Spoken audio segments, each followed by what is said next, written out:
If I have to choose a starting point, it would be in the black press. Because as a teenager, I worked for the Louisville Defender newspaper. It was owned by Frank Stanley and his family. So I grew up always being around newspapers, but particularly black media. Then as a teenager, I worked for WLOU Radio, a Roundsville station owned by Bill Summers, who also is a black man, early black owner of radio. So when I look back at my beginning, in my teenage years, I had the hint that that's what I would like to do, but I didn't see any opportunities for me in major market. So when I went to school, I got my degree in English and philosophy and went to work at a bank. That bank was across the street from the Louisville Times newspaper. After a year of working there and helping people from the newspaper balance their checking accounts, they said, you know, you would make a really good assistant to our ombudsman. And I thought, no, I'm going to stay here at the bank and be a bank manager one day.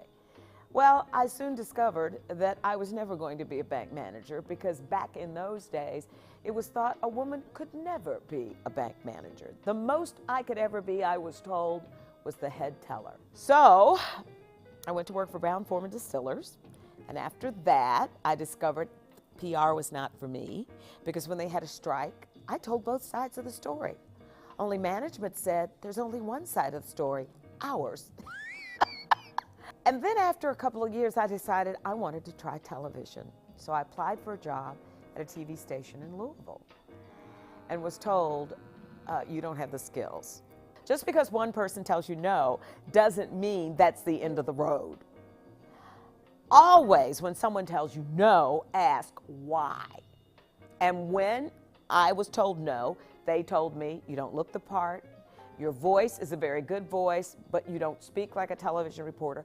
So all the things they told me were wrong with me, I then went to work to fix them.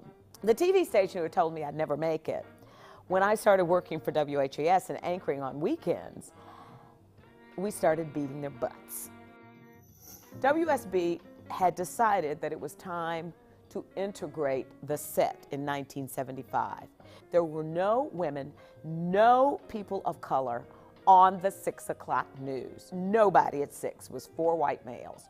So Don Elliott Hield, who was the general manager, decided it was time that our TV anchor set should mirror what Atlanta looked like. Not more than a month later, I got the call from WSB saying, we would like to talk to you about our 6 o'clock newscast. Good evening, I'm Monica Kaufman and this is Update. They're still tallying the votes, but it appears the school bond referendum in Fulton County is failing while it's passing in Gwinnett County. So I was hired.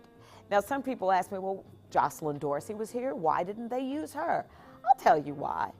What if it doesn't work? Then you've ruined a valuable talent. Hiring somebody from Louisville, Kentucky, if she works out, great. If she doesn't, what have you lost? A disappointment is just a delay for what you really are supposed to be getting. So I've looked at my life and I've realized that how I have handled disappointments, thanks to my mother, has opened up bigger doors for me.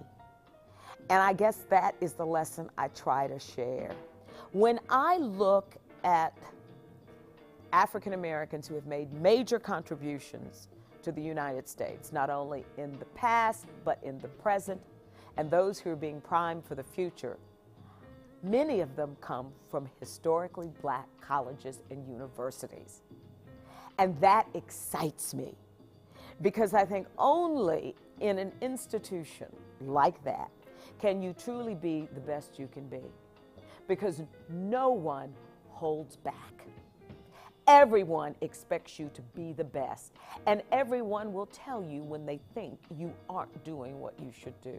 And when you look at the people who are working in corporate America, so many of them have graduated from HBCUs. That to me means a lot. And we must continue to support these schools, and we must continue to send our children to them. It's a gold mine. We just need to mine it more.